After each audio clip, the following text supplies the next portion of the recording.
аяған кезде лак сыртынан шығып кеткен. Жидкость для снятия лаканы алып, одан құлақ шығуғышты алып, және де оны жидкость для снятия лакаға батырамыз. Шығып кеткен жерлерін сүртеміз ақырында.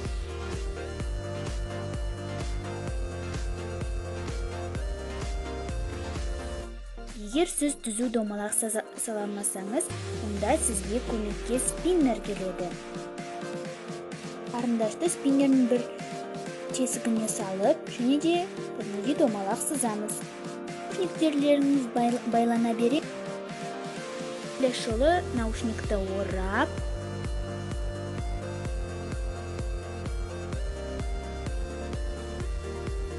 оны орап болдым, және де прищепкамен қысамыз. Лайфхактарымыз аяқталды. Егер ролик ұнаса, лайк басамыз, каналға жазыламыз, және де мен сіздермен қоштасамын. Сау болыңыздар.